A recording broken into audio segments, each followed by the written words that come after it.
A young black girl experiences racism on an airplane. I discuss this and more on today's episode.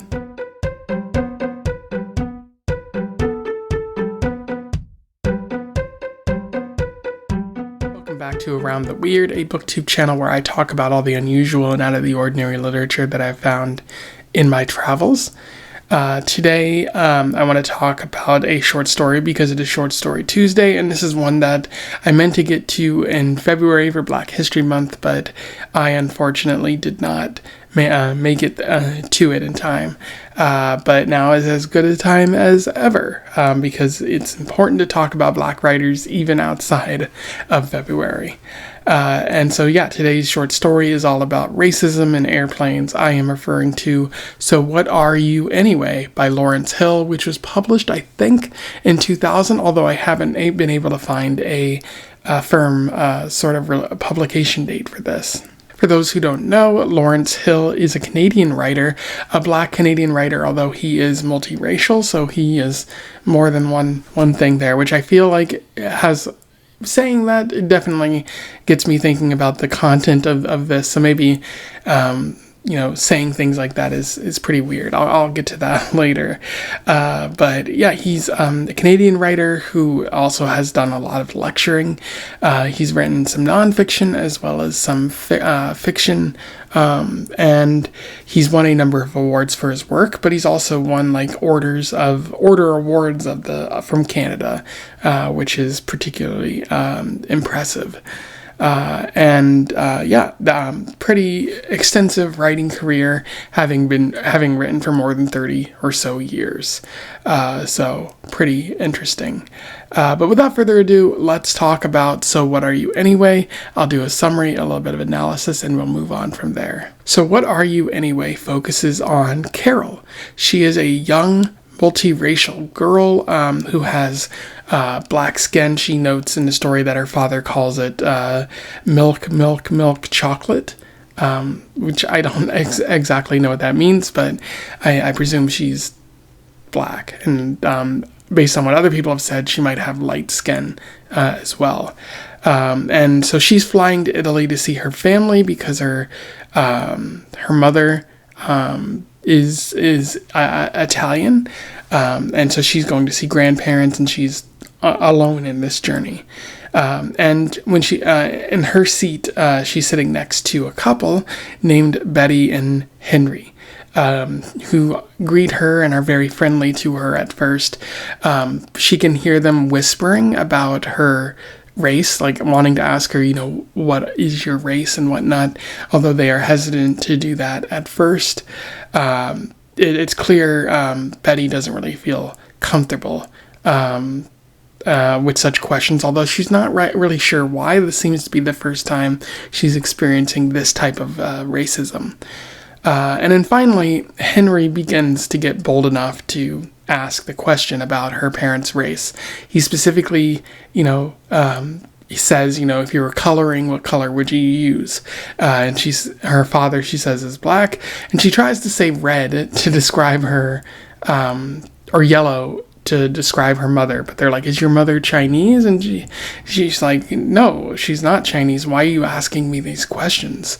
And then she just says that her mother is Italian, and they start asking her questions like, oh, so you're mulatto.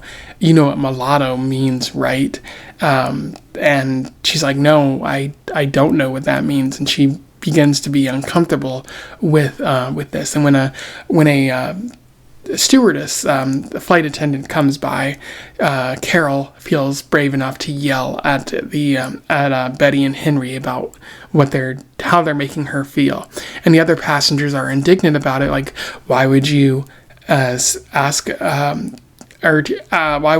such questions of a young girl from the especially in 1970, showing the time, although that's very familiar to something we've heard in 2026, even before.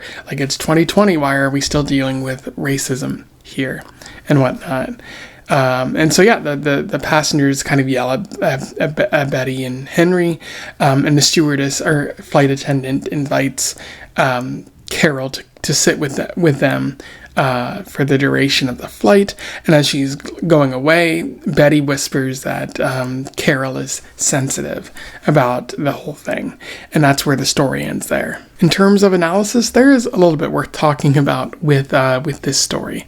One of the things that Hill touches upon, the main idea of the story, is that of racism. Hill highlights a less aggressive racism, because racism can take many forms, and this one appears to be friendly, but deep down it's rooted in a white supremacist sort of mindset, I think. They're essentially just committing microaggressions against Carole. What are you? You're exotic because you're not white. And I think at one point they even note, she's mixed race. I think it's bad for the children, says Betty, while she's sitting next to Carole. It creates, stress on the children, and that's not really true. It only creates stress because you are asking these questions. If you just shut up about it, they'd be perfectly happy. But it's important to note that Betty and Henry are kind. You wouldn't expect racism from them, and they're not really, they mean well, but they're still uninformed and kind of highlighting the otherness of Betty here.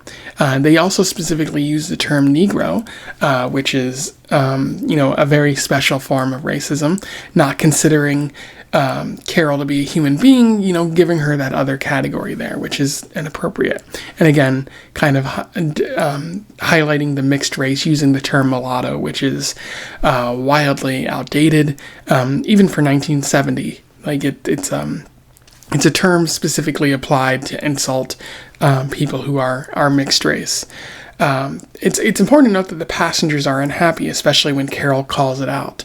And you might ask, well, couldn't they hear what Betty and Henry were saying? Why did they wait until Carole got upset to call them out?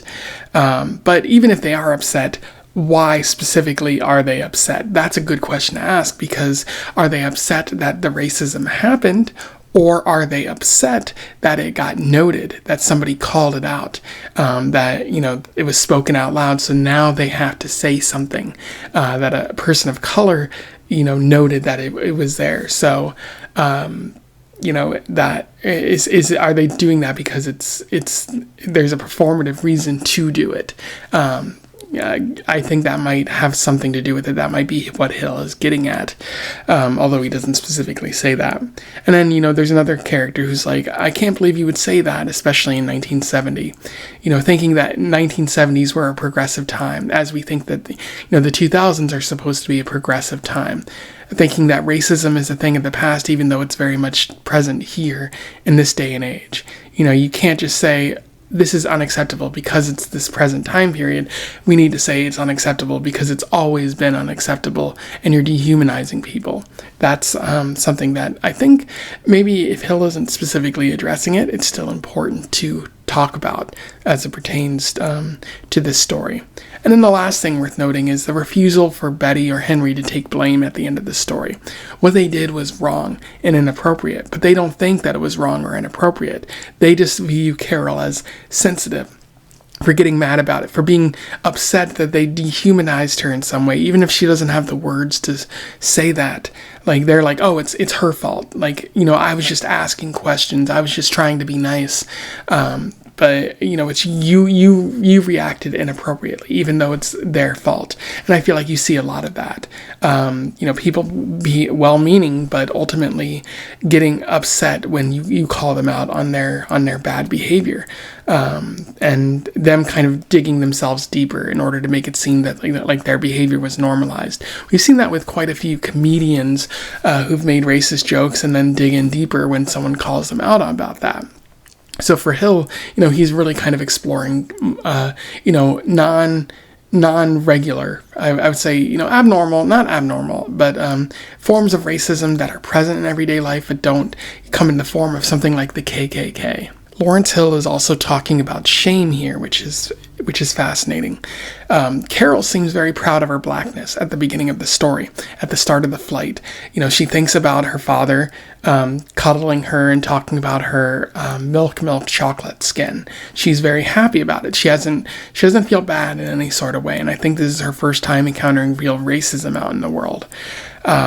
And indeed, Betty's comments embarrass her and make her feel bad. Like, she's wondering, like, why are you asking these questions? Why are you asking about, what color my parents' faces are? These are weird questions to be asking a person, but Betty is othering Carole and making her feel different, and therefore something that she is inherently wrong, even though it isn't. Carole is just fine. Carole is great. Shouldn't be feeling shame at all. But when you have these kind of questions and when you experience this kind of racism, you can feel a lot of self-doubt and shame. Not that I've experienced that, but I've heard from a lot of Black individuals that is the case. And I guess when you're becoming aware of your race, there is that sense of othering. The status quo is white supremacy in America in particular, and many places abroad. And so when you become aware of your race, you're aware of that white supremacy, and you're aware of the othering that takes place as well. And so that's where a lot of that shame would come from. Essentially, Carole is an oddity now. She knows that, and that shame probably isn't going to go away unless she's made aware of it, and then she can sort of fight that and be proud to be Black and other such things. This is probably something that Lawrence Hill has dealt with. He is a multiracial individual, and so there's probably been a lot of cases where he's dealt with people like Betty and Henry. This might come from his own past or something like that. I do have to give Hill credit for kind of highlighting that sense of shame that exists. That's no part of, it's not supposed to be there, and it's no fault of a person like Carole. But it exists because, even well-meaning people can kind of lead you to feel those feelings of shame, which is not appropriate. Anyway, those are my thoughts on So What Are You Anyway? A pretty fun short story, although fun. It's pretty harrowing to see what happens to Carole in this story.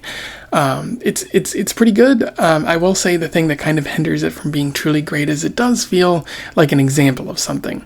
Like, it doesn't feel like a story, it just feels like a sort of cutout of, here's an example of racism.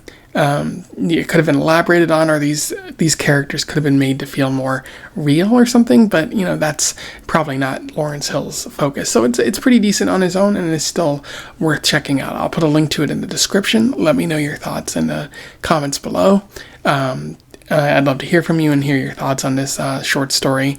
Otherwise, don't forget to like, share, and subscribe so that more people can find out about this short story or this author if they don't already know. And until then, I wish you the best of luck in your weird and hopefully not getting microaggressed on an airplane-based travels. Farewell.